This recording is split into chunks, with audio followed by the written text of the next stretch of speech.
এই হাসানাত আব্দুল্লাহর ভিডিও আজকে দেখলাম।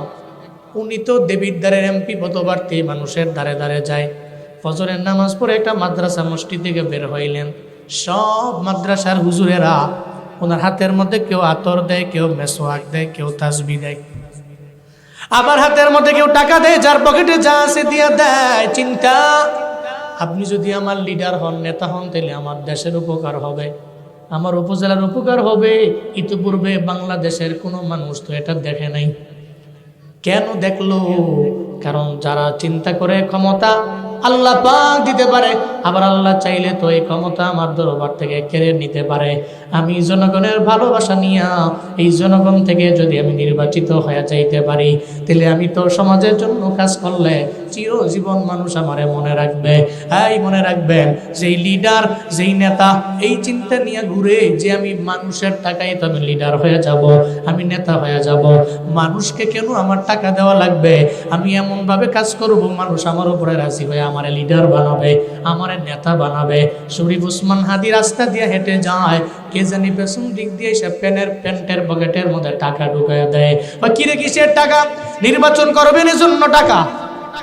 বাংলাদেশের ইতিহাসে এমন এমন কোন কাজ এই জাতি কখনো দেখে নাই। এখন দেখেন কে?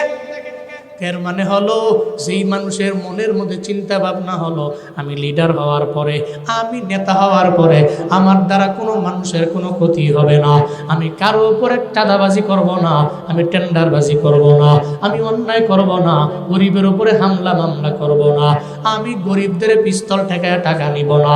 যেই চিন্তা নিয়ে আগায় ও তো জনগণের জন্যই তো নেতা হওয়ার লক্ষ্যে দৌড়ায়। আর যারা জনগণের জন্য দৌড়ায়, ওদের মানুষকে টাকা দিয়া ভোট নেওয়া লাগে না, বরং মানুষই টাকা দিয়া ওর নির্বাচিত বানানোর জন্য ওর পেছনে পেছনে দৌড়ায়। ঠিক কিনা? এই জন্য যেই বান্দা লিডার, ও তো চিন্তা করে আমার ক্ষমতা আজ আছে, আমার কাল নাই, হঠাৎ করে তো ক্ষমতা আমার চলে যেতে পারে, গ্যারান্টি নাই। কারণ এই পুরা বডির কোনো দাম নাই, দাম হলো আমার আত্মার। আত্মা চলে গেছে তো এই বডির কোনো দাম নাই। তো চালাক তো সেই বান্দা, যেই বান্দা মৃত্যু পরবর্তী জীবনের জন্য চিন্তা করে কিছু পুঁজি বানায়। ও চিন্তা করে এই জিন্দেগি তো একদিন ফাঁকি দিয়া বিদায় নিয়ে চলে যাবে।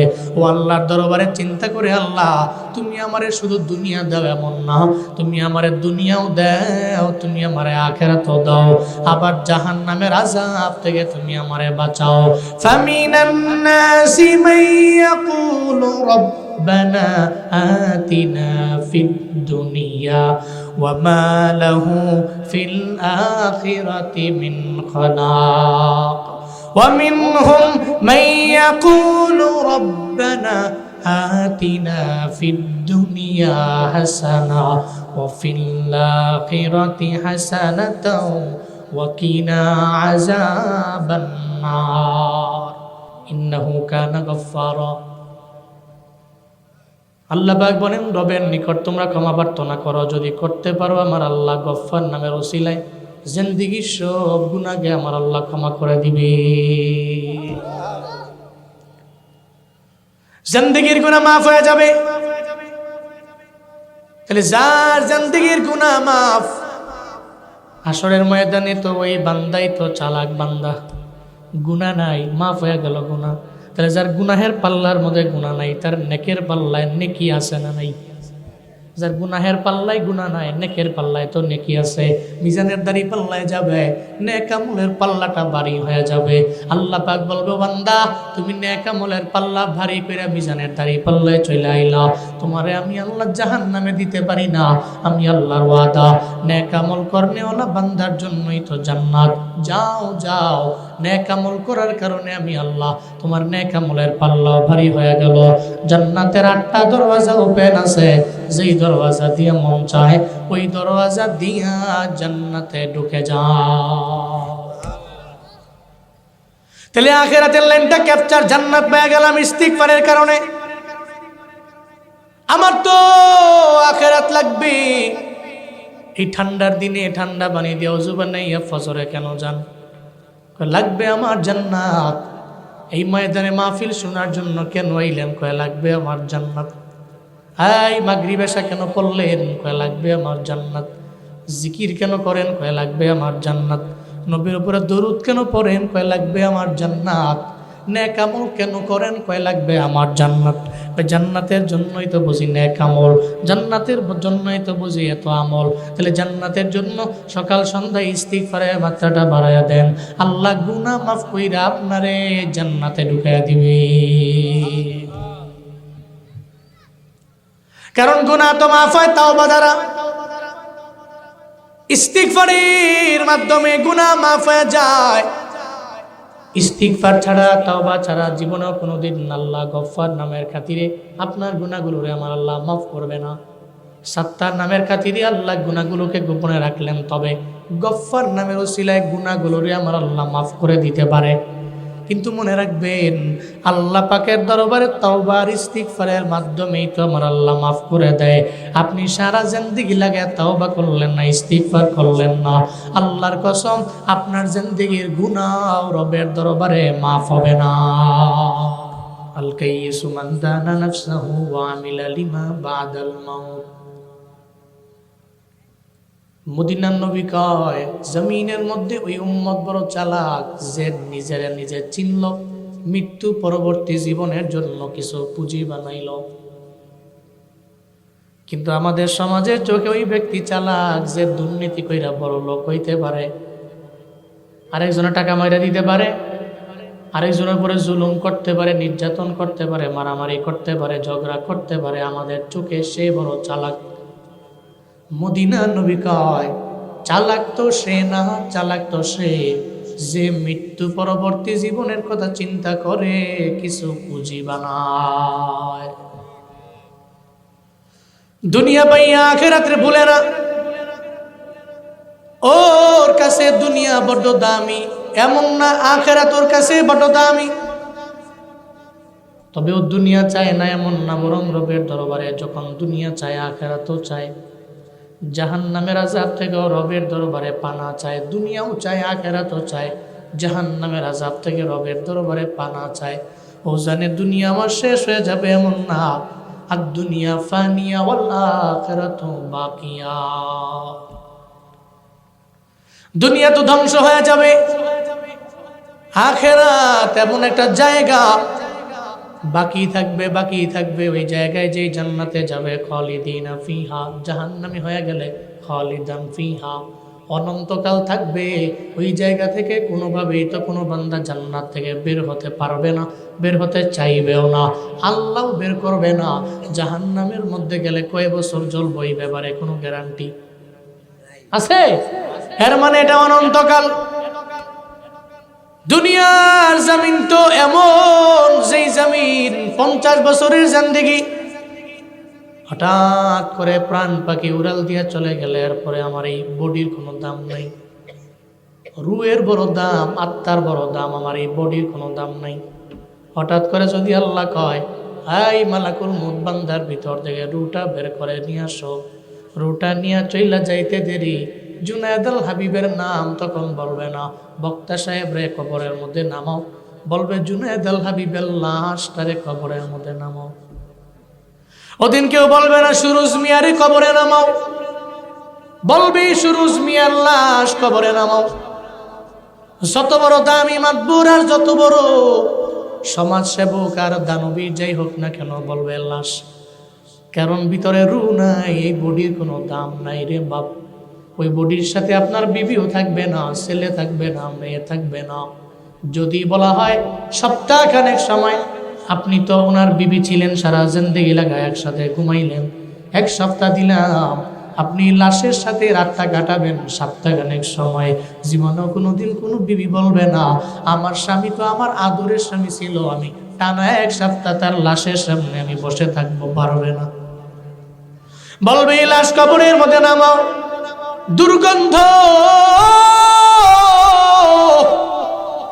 এই লাশ কবরে নামাও। তাহলে প্রাণ পাখি আছে, তুই বডির দাম আছে। হঠাৎ করে মালাকুল মউত নিয়ে গেলে এই দেহর কোনো দাম নাই, এটা নিতর দেহ, এই দেহের দাম নাই।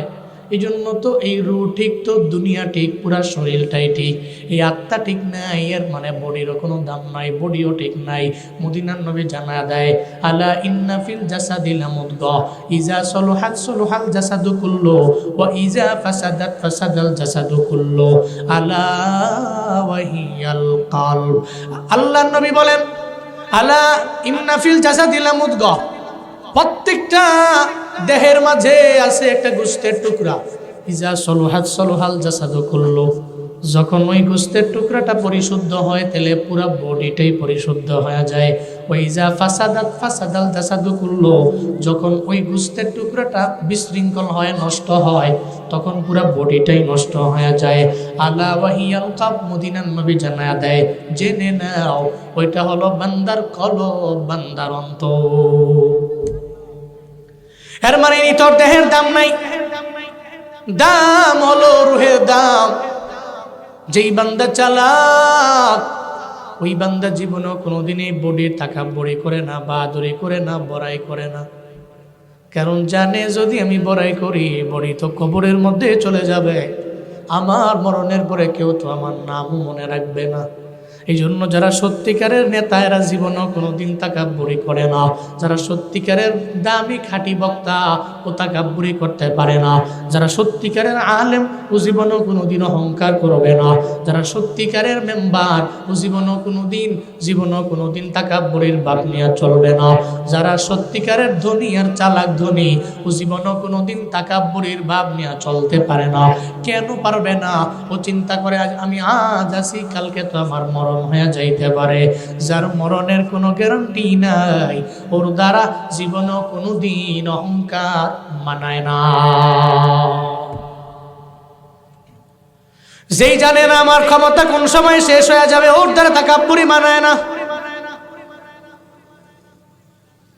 বাংলাদেশের কুমিল্লার দেবিদ্বারের সবার পরিচিত হাসানাত আব্দুল্লাহ একজন আছে, সমন্বয়ক, সবার পরিচিত হাসানাত আব্দুল্লাহ, শরীফ উসমান হাদি, শারজি শাহ আলম, যাদের অবদানেই তো বাংলাদেশটা আবার পুনরায় স্বাধীন হয়ে গেল। এই হাসানাত আব্দুল্লাহর ভিডিও আজকে দেখলাম। উনি তো দেবিদ্বারের এমপি পদপ্রার্থী, মানুষের দ্বারে দ্বারে যায়। ফজরের নামাজ পড়ে একটা মাদ্রাসা মসজিদ থেকে বের হইলেন। সব মাদ্রাসার হুজুরেরা ওনার হাতের মধ্যে কেউ আতর দেয়, কেউ মেসওয়াক দেয়, কেউ তাসবিহ দেয়, আবার হাতের মধ্যে কেউ টাকা দেয়, যার পকেটে যা আছে দিয়া দেয়। চিন্তা, আপনি যদি আমার লিডার হন, নেতা হন, তাহলে আমার দেশের উপকার হবে, আমার উপজেলার উপকার হবে। ইতিপূর্বে বাংলাদেশের কোনো মানুষ তো এটা দেখে নাই। কেন দেখলো? কারণ যারা চিন্তা করে ক্ষমতা আল্লাহ পাক দিতে পারে, আবার আল্লাহ চাইলে তো এই ক্ষমতা আমার দরবার থেকে কেড়ে নিতে পারে। আমি জনগণের ভালোবাসা নিয়ে এই জনগণ থেকে যদি আমি নির্বাচিত হয়ে যাইতে পারি, তাহলে আমি তো সমাজের জন্য কাজ করলে চিরজীবন মানুষ আমারে মনে রাখবে। এই মনে রাখবেন, যেই লিডার, যেই নেতা এই চিন্তা নিয়ে ঘুরে যে আমি মানুষের টাকায় তো আমি লিডার হয়ে যাব, আমি নেতা হয়ে যাব, মানুষকে কেন আমার টাকা দেওয়া লাগবে, আমি এমনভাবে কাজ করব মানুষ আমার উপরে রাজি হয়ে আমার লিডার বানাবে, আমার নেতা বানাবে। শরীফ উসমান হাদি রাস্তা দিয়ে হেঁটে যায়, কে জানি পেছন দিক দিয়ে সে প্যান্টের পকেটের মধ্যে টাকা ঢুকাইয়া দেয়। বা কিরে কিসের টাকা? নির্বাচন করবেন এজন্য টাকা। বাংলাদেশের ইতিহাসে এমন কোন কাজ এই জাতি কখনো দেখে নাই। এখন দেখেন কে? এর মানে হলো যেই মানুষের মনের মধ্যে চিন্তা ভাবনা হলো আমি লিডার হওয়ার পরে, আমি নেতা হওয়ার পরে আমার দ্বারা কোনো মানুষের কোনো ক্ষতি হবে না, আমি কারো উপরে চাঁদাবাজি করব না, আমি টেন্ডারবাজি করব না, আমি অন্যায় করব না, গরিবের উপরে হামলা মামলা করব না, আমি গরিবদের পিস্তল ঠেকায় টাকা নিব না।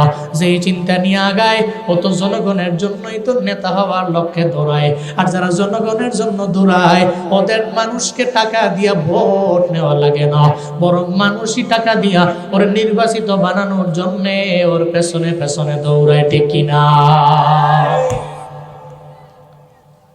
এই জন্য যেই বান্দা লিডার, ও তো চিন্তা করি আমার ক্ষমতা আজ আছে, আমার কাল নাই, হঠাৎ করে তো ক্ষমতা আমার চলে যেতে পারে, গ্যারান্টি নাই। কারণ এই পুরা বডির কোনো দাম নাই, দাম হলো আমার আত্মার।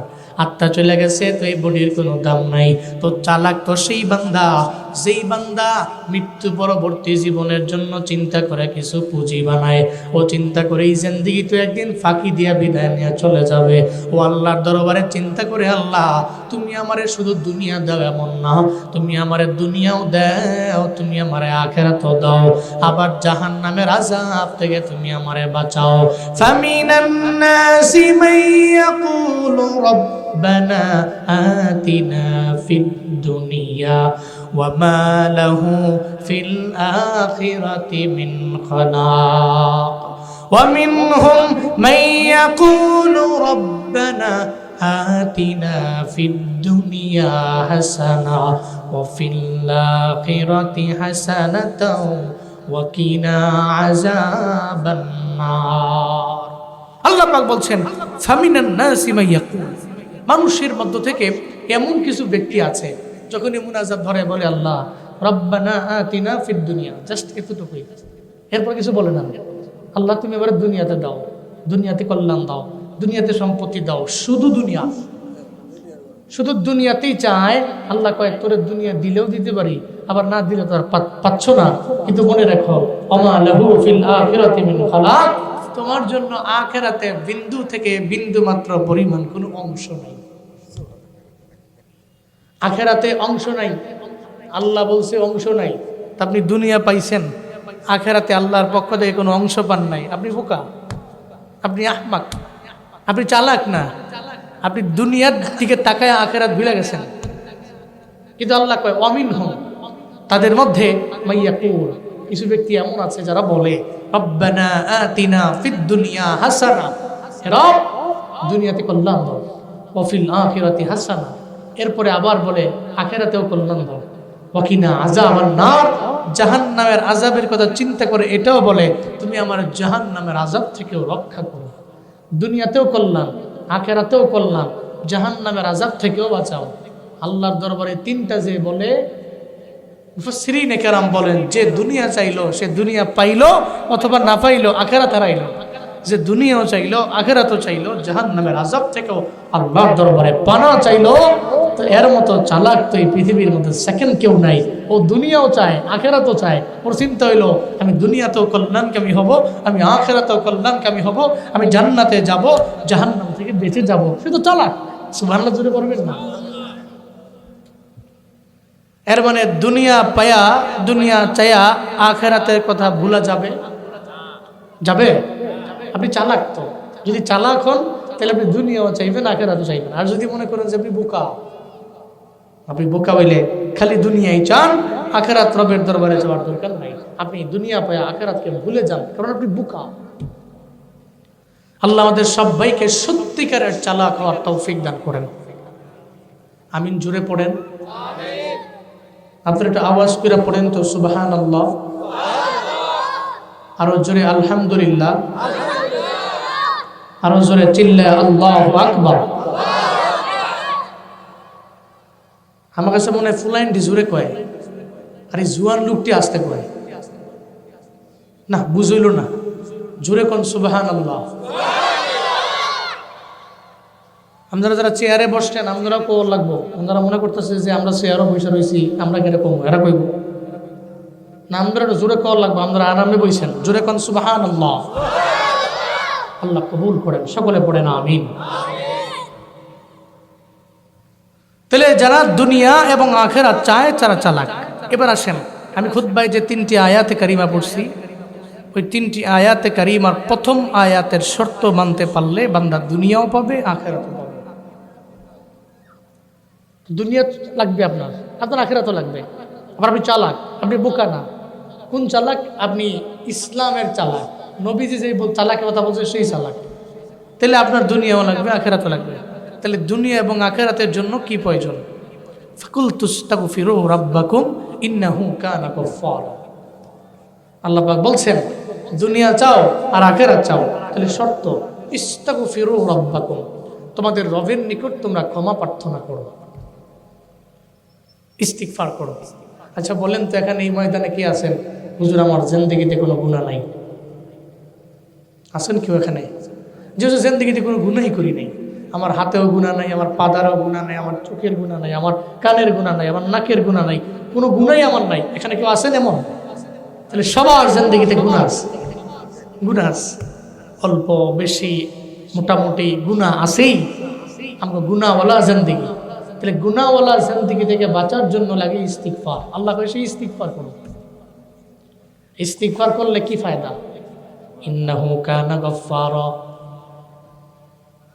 আল্লাহ পাক বলেন রবের নিকট তোমরা ক্ষমা প্রার্থনা করো, যদি করতে পারো আমার আল্লাহ গফফার নামের ওসিলায় জিন্দেগির সব গুনাহকে আমার আল্লাহ ক্ষমা করে দিবে। জিন্দেগির গুনাহ মাফ হয়ে যাবে। তাহলে যার জিন্দেগির গুনাহ মাফ, হাসরের ময়দানে তো ওই বান্দাই তো চালাক বান্দা, গুনাহ নাই, মাফ হয়ে গেল গুনাহ। তাহলে যার গুনাহের পাল্লার মধ্যে গুনাহ নাই, তার নেকের পাল্লায় নেকি আছে না নাই? যার গুনাহের পাল্লায় গুনাহ নাই, নেকের পাল্লায় তো নেকি আছে। মিজানের দাড়ি পাল্লায় যাবে, নেক আমলের পাল্লাটা ভারী হয়ে যাবে। আল্লাহ পাক বলবে বান্দা তুমি নেক আমলের পাল্লা ভারী কইরা মিজানের দাড়ি পাল্লায় চলে আইলা, তোমারে আমি আল্লাহ জাহান্নামে দিতে পারি না। আমি আল্লাহর ওয়াদা, নেক আমল করনেওয়ালা বান্দার জন্যই তো জান্নাত।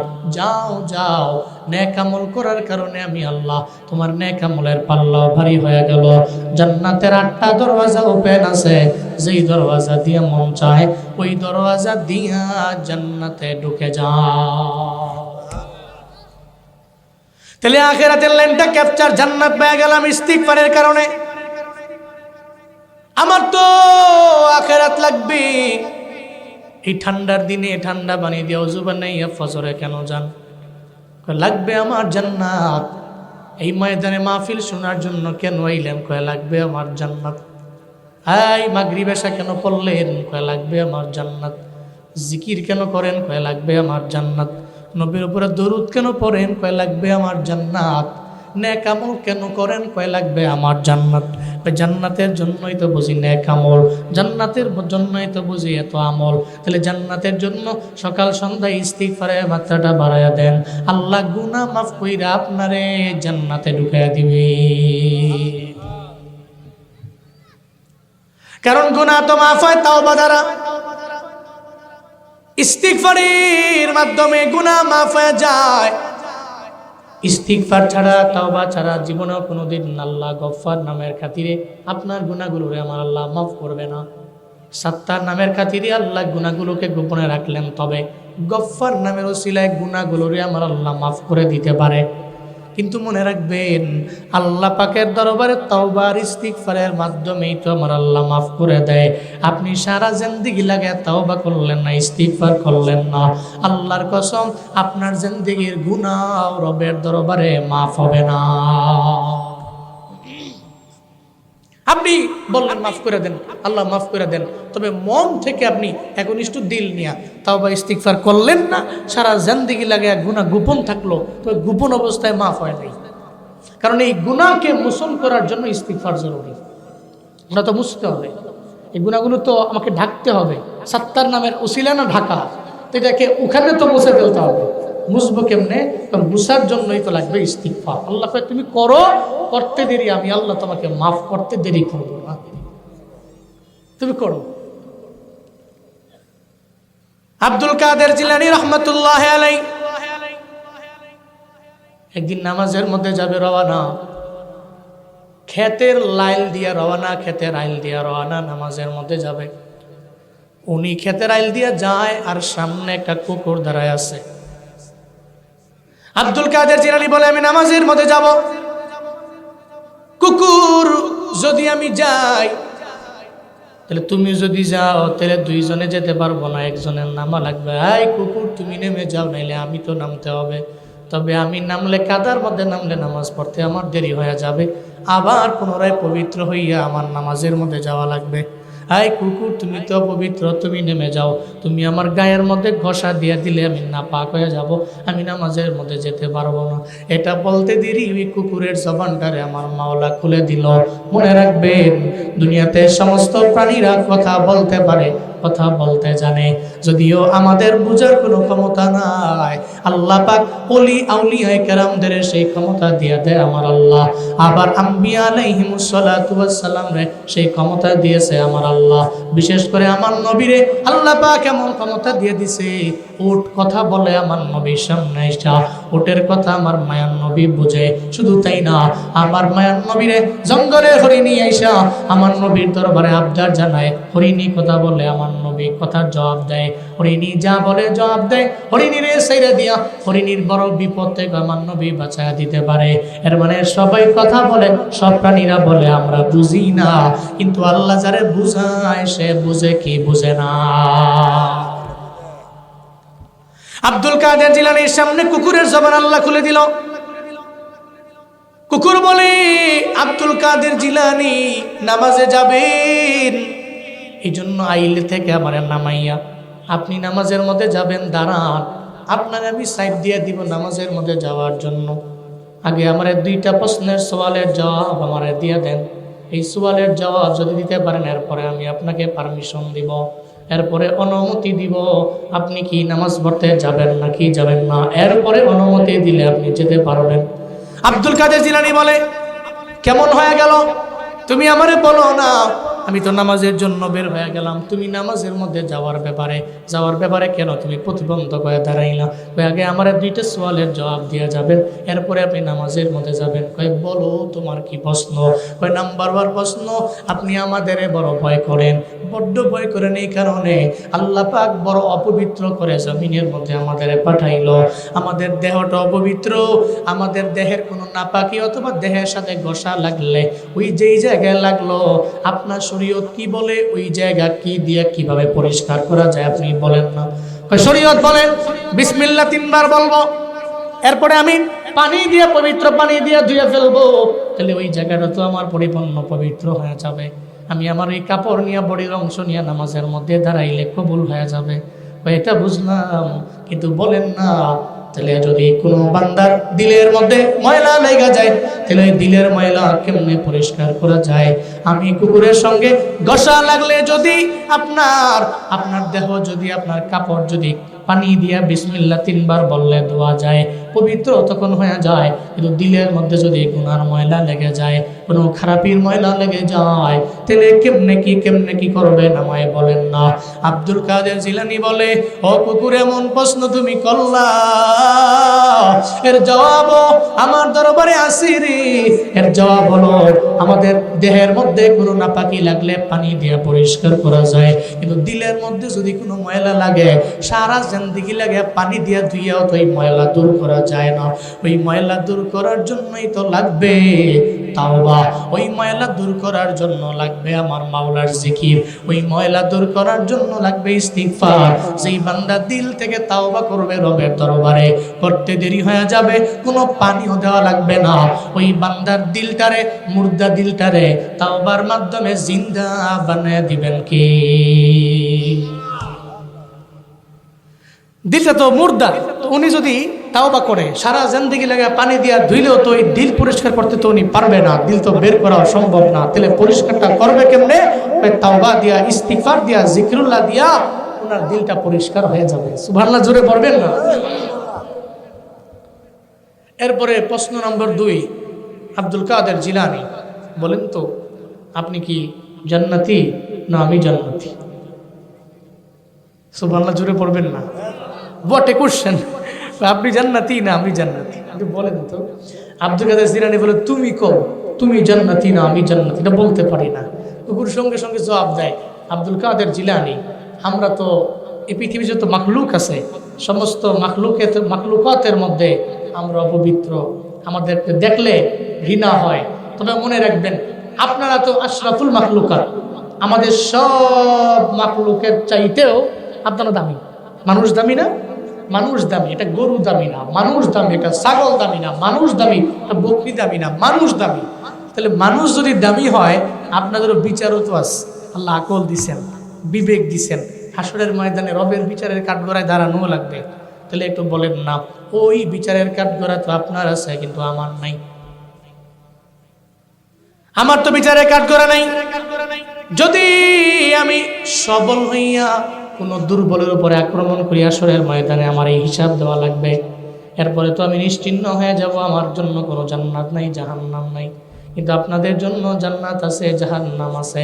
তাহলে বলেন না, আপনি জান্নাতি ভালো মানুষ নাকি আমি ভালো মানুষ? আমায় বলেন না, আমরা ভালো না আপনি ভালো, আমি কুকুর ভালো না আপনি মানুষ হয়ে ভালো? এই ব্যাপারে আমায় বলেন। আব্দুল কাদের জিলানী জানা দেয়, এই কুকুর এমন এক প্রশ্ন করলা, তুমি জবাব নিয়ে যাও। আমরা মানুষ হইয়া যদি নেক আমল করতে না পারি, দুনিয়া পায়া যদি আমরা আখিরাতে যদি ভুলা যাই, যদি আল্লাহরে ভুলা যাই, যদি কবর ভুলা যায়, যদি বারজাকের জীবন ভুলা যায়, যদি রাসূল ভুলা যায়, জিকির ভুলা যায়, তিলাওয়াত ভুলা যায়, যদি সব ভুলা যাই, হাসরের ময়দানে মিজানের দাড়ি পাল্লায় আমার ডান হাতের মধ্যে আমলনামা নাই, আমার তো বাম হাতের মধ্যে আমলনামা, তাহলে তো আমি জাহান্নামী রে। পুলসেরা তো আমি পার হতে পারবো না, জাহান্নামের আগুনের অতল গভীরের মধ্যে আমি পড়ে যাব। তাহলে আমার তো কোনো দাম নাই, তাহলে আমি চূড়ান্ত লেভেলের খারাপ। ও কুকুর, তোমার কোনো হিসাবও নাই, কিছু নাই, তুমি দুনিয়ার মধ্যে কিচ্ছু বুঝো না, আখেরাতে তোমার জন্য জান্নাত জাহান্নামও নাই। আমি যদি আকল পাইয়া বিবেক পাইয়া যদি আমল কইরা জান্নাতি যদি আমি না হতে পারি, তাহলে আমি তো চূড়ান্ত লেভেলের খারাপ। আর তুমি যদি তোমার আকল না থাকো, তুমি যদি জমিনের মধ্যে চলাফেরা কইরা তুমি যদি এমনিতে কোনো বিচার ছাড়া যদি উত্তীর্ণ হয়ে যাইতে পারো, তাহলে আশরাফুল মাখলুকাত আমি মানুষের চাইতেও তুমি ভালো, এতে কোনো সন্দেহ নাই, কোনো সন্দেহ নাই। এতে তুমি আশরাফুল মাখলুকাতের চাইতেও দামি, বড় সম্মানী, বড় দামি, তুমি বড় ভালো। বাল হুম আদাল উলাইকা কাল আনআম বাল হুম আদাল। যদি আশরাফুল মাখলুকাতটা এমন হয় যে সে নিকৃষ্ট, একেবারে সর্বোচ্চ লেভেলের নিকৃষ্ট, তাহলে একটা কুকুর তো তার চাইতে বহুত গুণে উৎকৃষ্ট। কথা বলেন ঠিক কিনা? মনে রাখবেন, যারা গুনাহ করে, এই গুনাহ থেকে তাওবা করলে আল্লাহ পাক ওই বান্দার জিন্দেগি যত গুনাহ আছে ওই গুনাহগুলো আল্লাহ পাক মাফ করে দেয়। তাওবা করলে আল্লাহ মাফ করে দেয়। আত্তাইবু মিনাজ যাম কামান লা যামবা লা। মদিনার নবী কয়, গুনাহ থেকে তাওবা করেনেওয়ালা ব্যক্তি ওই ব্যক্তির ন্যায়, মান লা যামবা লা, যে ব্যক্তির জিন্দেগিতে কোনো গুনাহই ছিল না। কথাটা আপনারা বুঝেন নাই। আত্তাইবু মিনাজ যাম, গুনাহ থেকে তাওবা করেনেওয়ালা ব্যক্তি ওই ব্যক্তির মতো, মান লা যামবা লা, যে ব্যক্তির জিন্দেগিতে কোনো গুনাহই নাই। এর মানে বোঝা গেল, তাওবা করেনেওয়ালা ব্যক্তি যখন তাওবা করে, আল্লাহ পাক তার জিন্দেগির যত গুনাহ আছে মাফ কইরা ওই গুনাহগুলোকে সওয়াব দিয়া বদল কইরা পরিবর্তন কইরা ওই বান্দাকে একটা বেগুনাহ নিষ্পাপ মাসুম বাচ্চার মতো বানায়া দেয়। সুবহানাল্লাহ। পকেটে থুন, ঠান্ডার দিনে যায় বউর লগে কইয়া সুবহানাল্লাহ, জোরে কই না? আরে সুবহানাল্লাহ, এই এলাকার মানুষদের যে বউ ভক্ত দেওয়া যায়, চিন্তা করছে হুজুর লোক কইতাম কে রে, বাইজে একবার কম্বল গাও দিয়া বউর লোক কম মার খাবা। জোরে কোন সুবহানাল্লাহ। না, বউ ভক্ত হওয়া ভালো, খারাপ না। এটা বললে আবার আমাকে মা বোনরা মোটামুটি কবে যে না হুজুরটা ভালো হয়, আগামী বছর দাওয়াত দিও, আমাকে ফকুই তো কয়। বউ ভক্ত হওয়া ভালো, তবে অতিরিক্ত ভালো না। সুবহানাল্লাহ জানে করে না কই এলাম, বাইজে আবার কই, অসুবিধা কি? আল্লাহ কবুল করেন। সকলে পড়ে না আমিন? আরো জোরে পড়ে না আমিন? অনেকে চিন্তা করে হুজুরে তাওবার কথা কয়, ইস্তিগফারের কথা কয়, এটা তো পড়ে, এটা এখন কেরে বয়স টয়স হইল। একবারে যখন আমি উত্তরিতে নিয়ে যাবো তখন আমি ডাকমু সবার, হুজুর আয়েন তবা টবা ফরায় দেন যাইয়া দেওয়াই বুনি আখেরাতে। এটা কোনো তবা না, দুষ্টামি। আপনার সারা জিন্দেগি লাগে আপনি গুনাহ করতে করতে করতে করতে আপনার পুরো বডিতে আপনি গুনাহযুক্ত করছেন। আপনি ইন্তেকালের আগে চিন্তা করছেন যে হুজুরে কইছে তওবা কইরা মইরা যাম মতো জিন্দেগির গুনাহ মাফ। হারা জিন্দেগি লাগে গুনাহ কইরা কবরে যাওয়ার একদিন আগে তওবা শুরু করছে, ইস্তিগফার করতেছে। আর চিন্তা হইল তখন তো চিন্তাটা মরণের, আল্লাহর না। যদি আল্লাহর ভয় দিলের মধ্যে থাকতো তাহলে ও জুয়ান কাল থেকেই তওবা ইস্তিগফার কইরা ওর জীবনটাকে সাজাইতো। এই জন্য যারা ইয়াংরা, আপনারা যারা আছেন, আপনারা মনে করেন যে ফজরের নামাজটা আমার দাদার লিগে, আমার লিগে না। দাদাই যাইব নামাজে, বয়স হয়েছে, মুরব্বী মানুষ, 2 দিন পরে মরে যাবো, হ্যাঁ ফজর পড়বো। ফজর আমি কেন, আমি জুয়ান পোলা, মুরব্বী হলে পড়বো। কিন্তু এতটুকু তুমি বুঝো না। এই যে মুরব্বী যাই 2 জন আছে, এই 2 জন কি একটা সময় জুয়ান ছিল না? না দৈরে বুড়ো হয়ে গেছে গা। হেই, মায়ের গর্ভ থেকে বেরোয় আপনি বুড়া, আপনি শিশু ছিলেন। এরপরে ডে বাই ডে আপনি জুয়ান হয়েছেন, আস্তে আস্তে আপনি বার্ধক্যের দিকে উপনীত হচ্ছেন। এই দাড়িগুলো পাকছে, এই চুল পাকছে, আপনাকে সংকেত দিচ্ছে আপনি এই জমিনের মধ্যে আর থাকতে পারবেন না। এই জন্য ইয়াংরা এই বুড়া হওয়ার আগেই পুঁজি বানাতে হবে। বুড়া হওয়ার আগে কিছু আমল না, তোমার তো দুনিয়াও লাগবে, লাগবে না? এমন কোনো ব্যক্তি কি আছে দুনিয়াতে, হুজুর আমার টাকা পয়সা লাগবে না, চাকরি করতাম না, আমি আজাইরে হারা জান্দিকে লাগে খালি খামো, হইব? এটা জীবনও তো হবে না, সম্ভব না। আপনার আব্বা আম্মা, আপনার বিবি, আপনার সন্তান, আপনার পরিবার, আপনার সমাজ, সবাইরে নিয়েই তো আপনার চলা লাগবে। তাহলে চলতে হলে আপনার অ্যামাউন্ট লাগবে, টাকা লাগবে, দুনিয়া লাগবে। আল্লাহ ইস্তিগফার করলে তোরে আমি দুনিয়াতেও দিব। কেমন দিব? সূরা নূহের 11 নম্বর আয়াতে আল্লাহ পাক কি বলছেন? ইউরসিলিস সামাআ আলাইকুম মিদরারা। আল্লাহ পাক বলেন ইস্তিগফারের মাধ্যমে দুনিয়াবি ফায়দা নাম্বার 1, আল্লাহ পাক রব্বুল আলামিন আসমান থেকে রহমতের ন্যায় বান্দার জন্য বৃষ্টির ব্যবস্থা করবে। আসমান থেকে রহমতের বৃষ্টি বর্ষণ করবে আমার আল্লাহ ইস্তিগফারের মাধ্যমে। মাঝে মাঝে এমন হয় এলাকার মধ্যে বৃষ্টি নাই, এমন হয় কি হয় না, লম্বা সময় হয়ে যায় এলাকায় বৃষ্টি নাই। হাওড় অঞ্চলের মানুষেরা রবের দরবারে কান্দে আর বলে, আল্লাহ গুনাহ করছি, তবে অনাবৃষ্টি দিয়া আমাদের জমি তুমি অনুর্বর বানায় না, উর্বর বানায় দাও। আল্লাহর দরবারে বারবার বলে, আল্লাহ গো। আল্লাহ পাক বলেন ইস্তিগফারের মাত্রা যদি কোনো বান্দা বাড়ায় দেয়, যে এলাকায় বৃষ্টি নাই, আসমান থেকে রহমতের বৃষ্টি বর্ষণ করতে পারেন কি? দুনিয়ার কোনো ব্যক্তি পারবে না।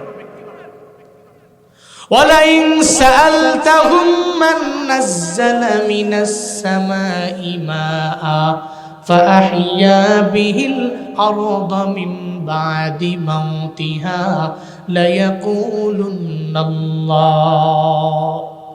আল্লাহ পাক বলেন, নবী আপনার সামনে কাফেররা আছে, মুশরিকরা আছে, বেঈমানরা আছে, আপনি এদের জিজ্ঞেস করেন।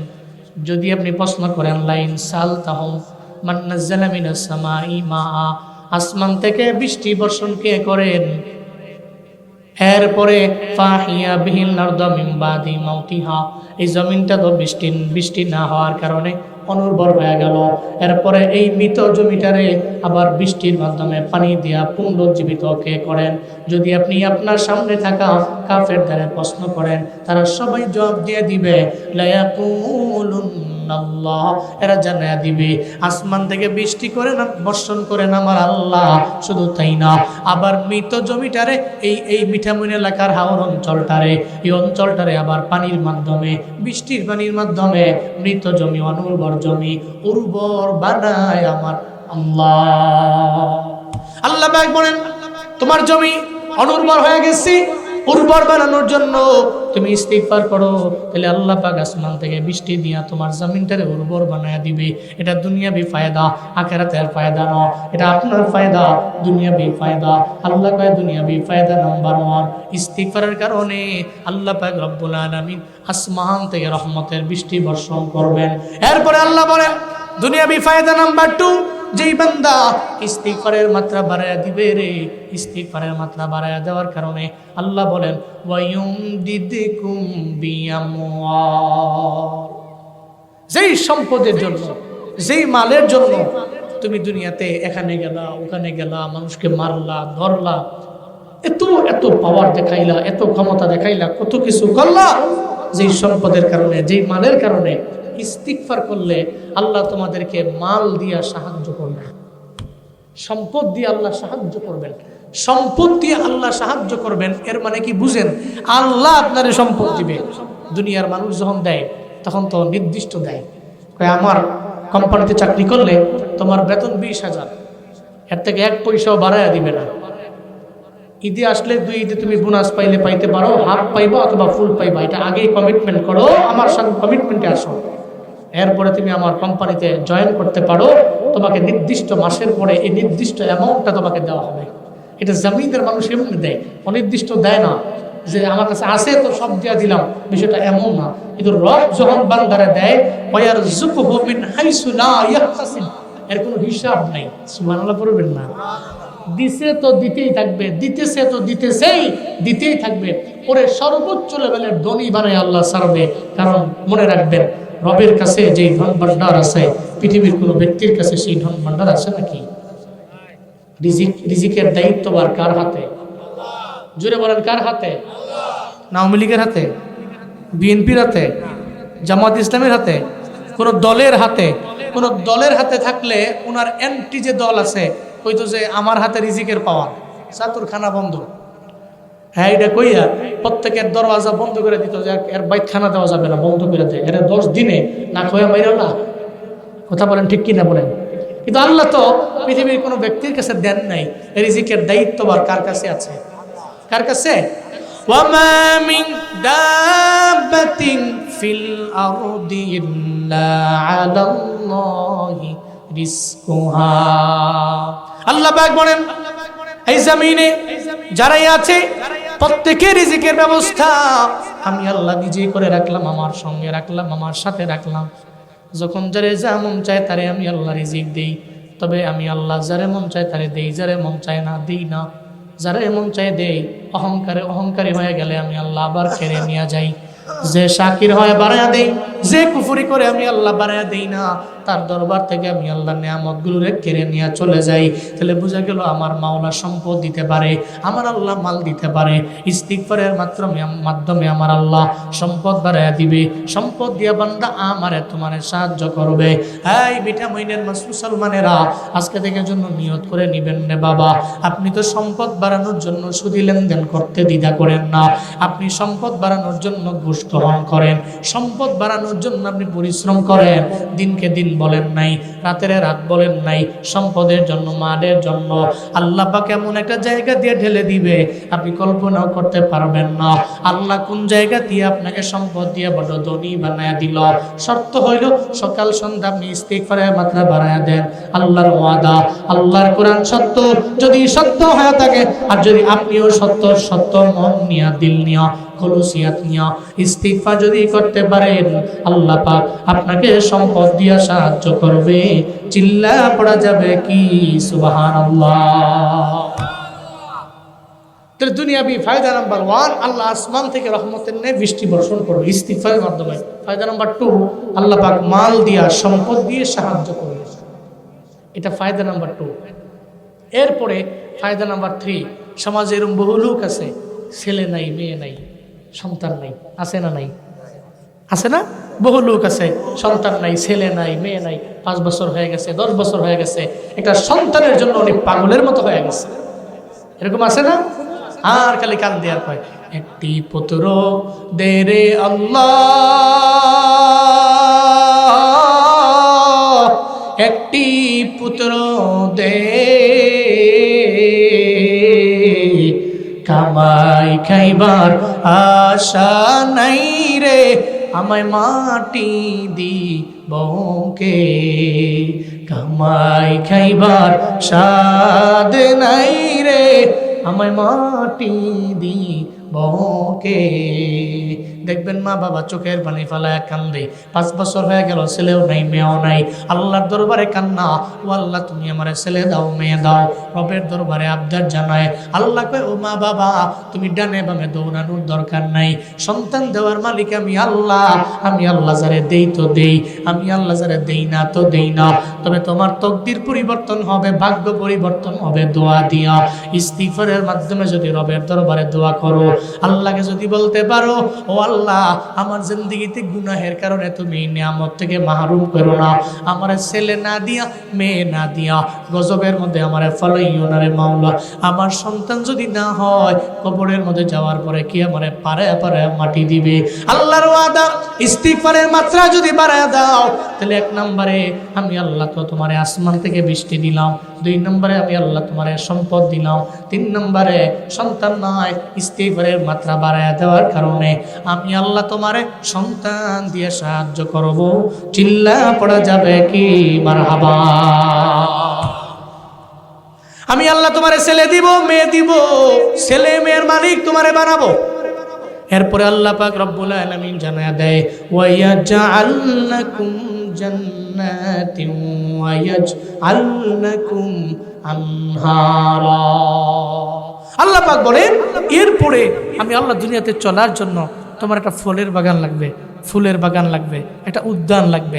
এক কথায় তুমি স্বাবলম্বী হওয়ার জন্য তো তোমার অনেক কিছুই লাগবে। তো আমি আল্লাহ তোমাকে ওয়ায়াজআল লাকুম জান্নাত, জান্নাত দ্যাট মিন্স উদ্যান, বাগান। আমি আল্লাহ তোমাকে বিভিন্ন বড় বড় ফুলের বাগান, ফলের বাগানের মালিক আমি আল্লাহ তোমাকে বানাবো। ইস্তিগফারের কারণে ফলের বাগানের, ফুলের বাগানের মালিক আল্লাহ বানাবেন। শুধু তাই না, অনেকের খেতে আছে দেখবেন বরকত নাই, চিন্তায় পড়ে গেছে গত বছর আম আসতে ভালো, এবছর নাই। এমন হয় না? গত বছর কাঁঠাল আসতে ভালো, এবছর গাছের মধ্যে কাঁঠাল নাই। ঝামেলায় পড়ে গেছেন, আপনি পানি পড়া, তাবিজ টাবিজ বিভিন্ন কিছুর জন্য দৌড়াচ্ছেন।